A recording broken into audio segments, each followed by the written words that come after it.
Hey, this is Danny Sanderson, the Satanic Yorkshireman, and I am interviewing World Chaos. So how are you guys doing? Good, thanks, Danny. Yeah, really well. Glad to be here. Yeah. So obviously, I think there's been about 3 or 4 bands on tonight that have been playing metal. No, there's been 6, but I mean, there's been, of the 6 that have been playing, 3 or 4 of them have been playing metal to the masses. So, and you are one of them. Yeah. So, in terms of like, if you hypothetically got 2 Bloodstock, what can we expect from your set, and what sort of bands can we expect you to be seeing? Well, we're just on with some new songs at the moment, aren't we? Which we'd hope to put those in, which feature like a 7-string guitar and a 5-string bass, and they're quite heavy, aren't they? It's like more down. Yeah, our stuff is sort of like, nothing is exactly the same as each other. We do tend to be a little bit diverse. Cosmo, who in here at the moment, he's sort of like the maestro that writes it all, and then when we're rehearsing, we sort of like jiggle it about between us until we're happy. So it can take quite a while before we've got a song that we're happy with, which is one of the problems, not problems, because at the end of the day, it's good that we're taking that kind of care, I think. Yeah.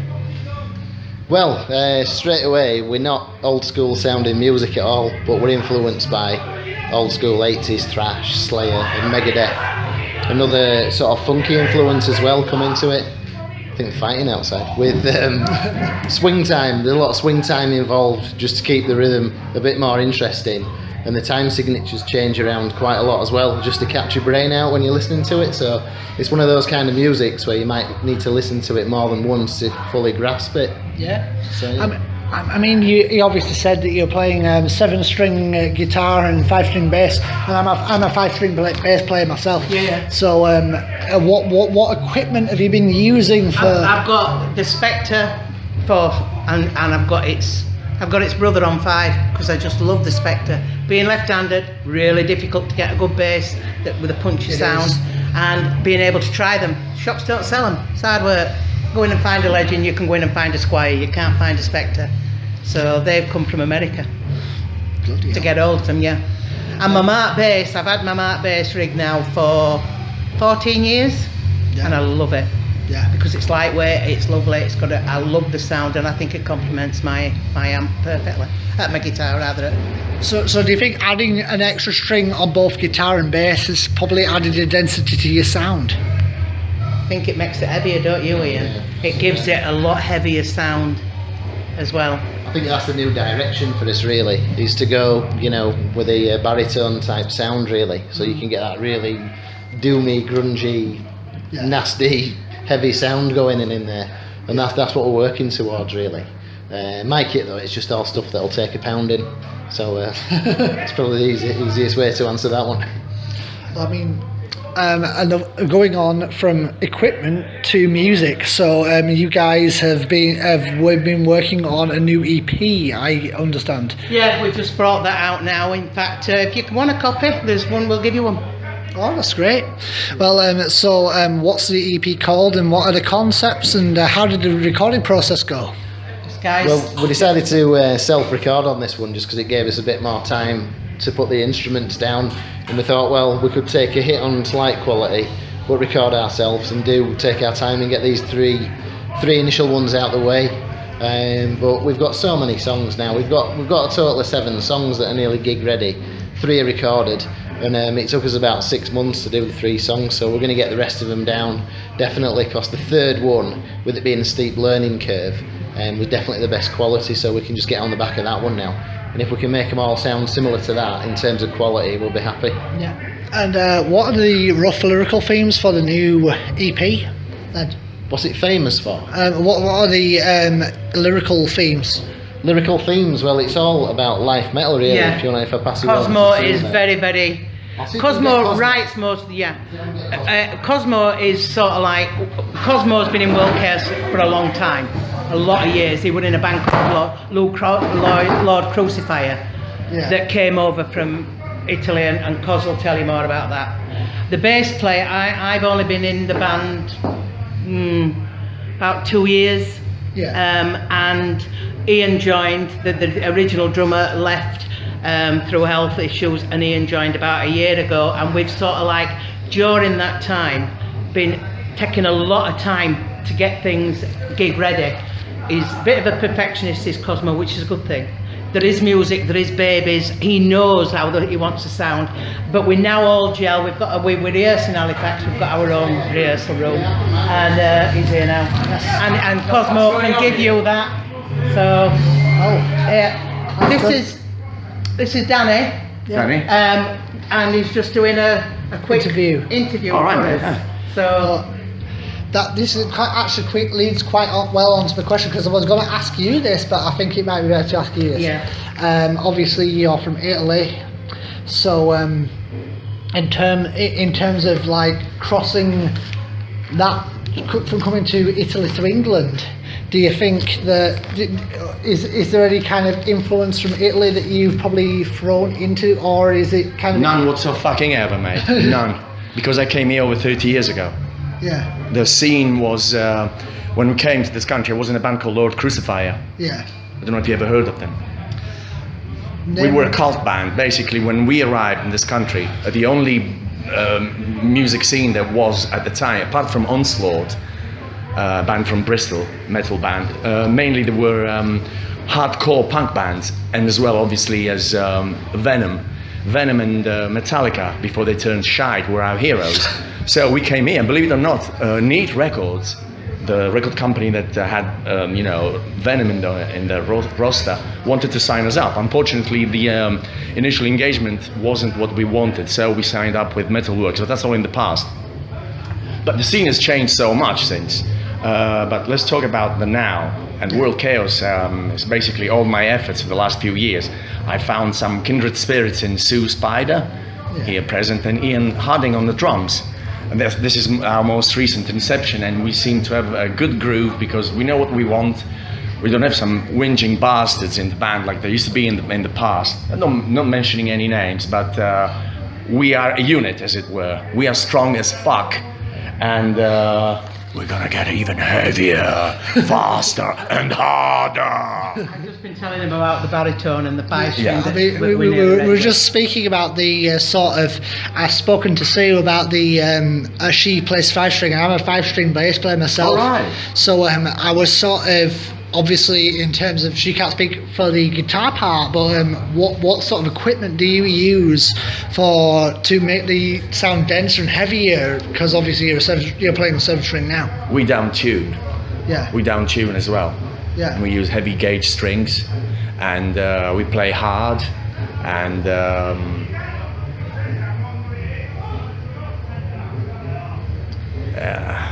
what else do you want?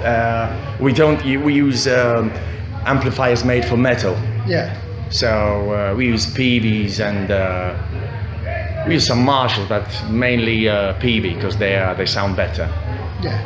And they're tighter sounding. But it's all at the end of the day, the tone is in the fingers. No matter what equipment you use, the tone ultimately is in the fingers.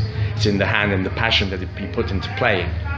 Yeah. Disregarding technical glitches, because if something fucks up, then obviously there's no tone. You can be a god on the guitar or on vocals. If there's a problem technical, then obviously that's going to mess it up, isn't it?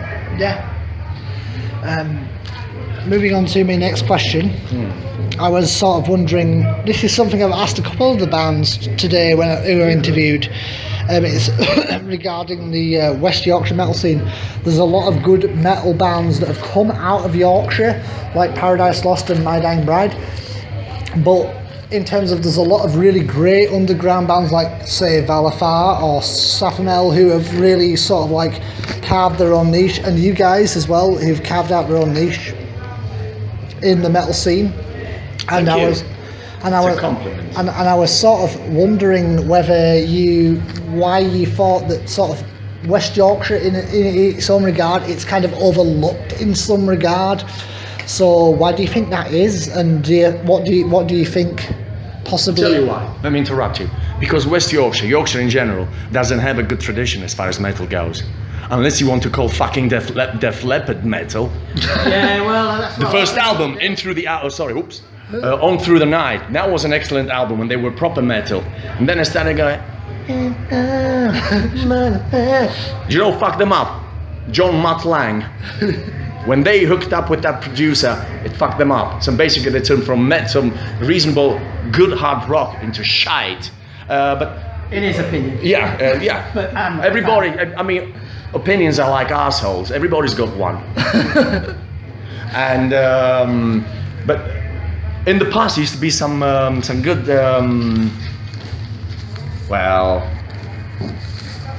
I think now there are more bands now, but they tend to be underground because there ain't many. I'm not sure if Sue has mentioned this, but the metal scene at the moment it's actually going through a resurgence because there haven't been many venues in the last few years. With whether it's to be blamed on the smoking ban or whether the price of ales have been gone up, whatever the reason, the scene died out a bit. I think it's coming back now.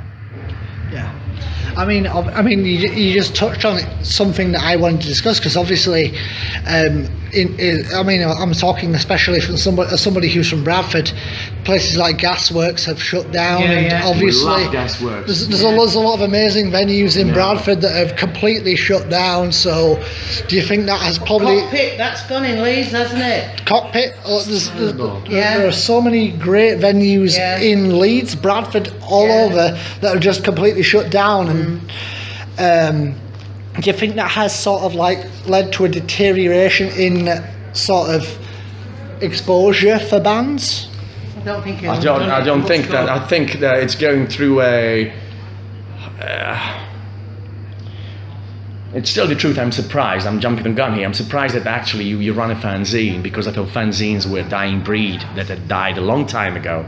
When I was in my previous band, my first inception of the first band.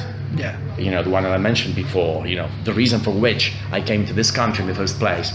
There was a burgeoning scene. Fanzines with left, right, and centre, all sorts. Bearing in mind that it all started from with the hardcore scene, hardcore punk scene, the so-called crusties. You know, years before Napalm Death existed. You know, I'm talking about bands like Exploited, Discharge, Broken Bones, and UK subs. There was this burgeoning underground scene. And then it hooked up with the metal scene because obviously, you have to bear in mind, thrash metal was a linking of the aggression of punk and the musical dexterity of new wave of British heavy metal. Put them and Motorhead. Put them together, you get thrash metal. And at the time, up until probably early '90s, then grunge killed it all. Everything turned into smack, didn't it? Smackheads. Yeah. But the one thing, the only constant thing, if you think about it, record sales, metal is never, it's always been a constant. Heavy metal is always sold. It's always been a constant. Regardless of musical trends, metal has always been there. Metal is always sold. I'm not saying by the bucket loads, because obviously, it's a trend. It's a scene. There will always continue being metal bands there. It evolves like every other. There are certain things. There are different styles and subgenres that blend together, and you get hard metal, soft metal. You get Cookie Monster vocals metal. You get hardcore metal. You get black metal, these church burning people from Scandinavia, That's me. That's you.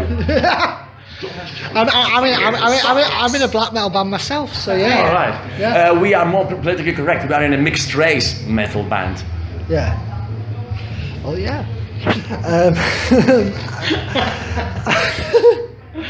I was sort of in terms of I was sort of wondering both of you guys in terms of ideal tours. Cheers. Ideal causes. In terms of ideal live shows and sort of like touring and stuff, what venues and bands would you love to open for? It's a shame they no longer exist. We would have a lot of loved them. to open for Pantera. Oh yes, Pantera Pantera would be good. would have been super. Would have loved to be open for Pantera. And nowadays, even for Slayer, would love to open for Slayer. Yeah. And but we'd open for anybody, not for Well, within reason. yeah. Yeah, and I know this is a bit random because obviously over the last few weeks the whole thing with Phil Anselmo has gone on. Yeah, So I've heard. I was just Racism. yeah, the whole racism thing. Yeah, so yeah. I was wondering whether I could, as fans, what is your take on that kind of music? They're making too big a deal. They're making too big a deal. Phil Anselmo has always been, unless you were born 2.5 days ago, you should fucking know, I'm not referring to you personally, that Phil Anselmo has always been a loose cannon.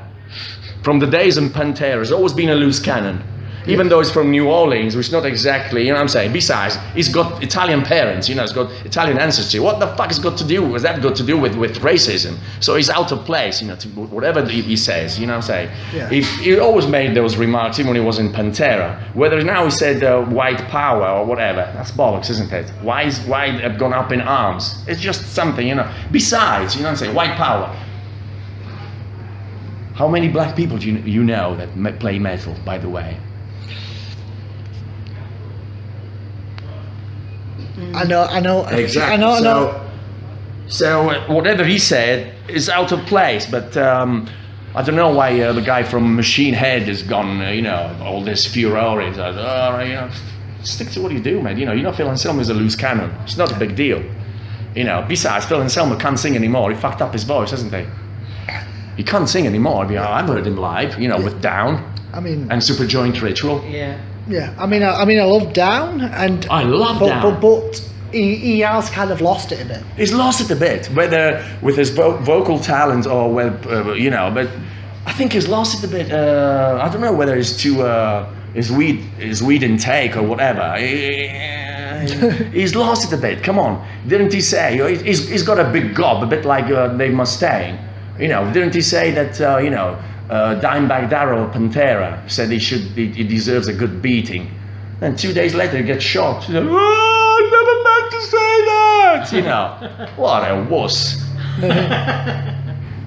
But you know, did we digress from the? You know, I think they're making a big deal.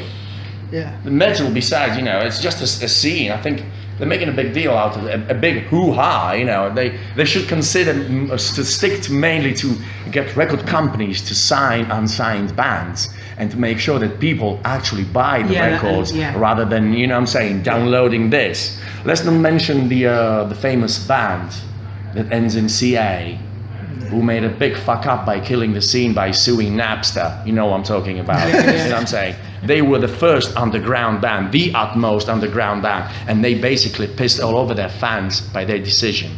They're businessmen now. I mean, you know, they're not anymore metal, are they? But that's a different matter. But yeah, I think they're making a big deal. Yeah.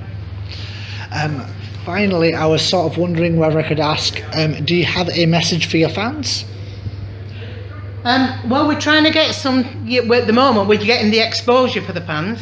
We're only just new on the circuit, aren't we? Yeah, in this lineup. We've been together, to be truthful, we've only been together over a year. In fact, we've been as a full together band, as a full band. We've been together a year and a month, probably to the day.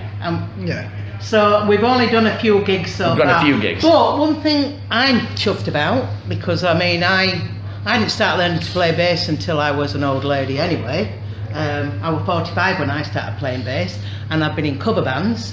This is my first original band, playing music I love. This guy. And I love this Superstar. Woman. Yeah. I'm living a dream, and last year I applied to go on Metal of the Masses. We got to the final. And we hadn't even had a gig, and we got straight through to the final. That to me were like cherry and cakes. And it's like, so we're under no delusions. Yes, absolutely. We actually believe we're a good band. We actually believe in the music. This guy can write. This guy has got so much stuff that we haven't even heard yet, that we can't wait to get going. And then we get together, we make it work for us all, don't we? And I want to take it out there, and we just want people to like us and get some kind of fan base. Yeah. So, you know, our message is, please check out our Facebook page for the time being until we establish our website. Yeah. World Chaos. It's basically a reflection of what the world is like. However, the music is heavy, hard, and fast. Check the space, because there's gonna be even faster, harder, and heavier. And by the way, I wouldn't do that, because it wouldn't have any effect. Don't wash the fucking pot, dude. You smoke the bastard. We're recording in a kitchen at the moment, and there's a sign on the wall. Pot washing only. Pot wash only, you know what I'm saying? You don't wash the pot. But It evaporates anyway. anyway, thank you for your time, You're guys. welcome, mate. And Enjoy the EP. thank you. Have a great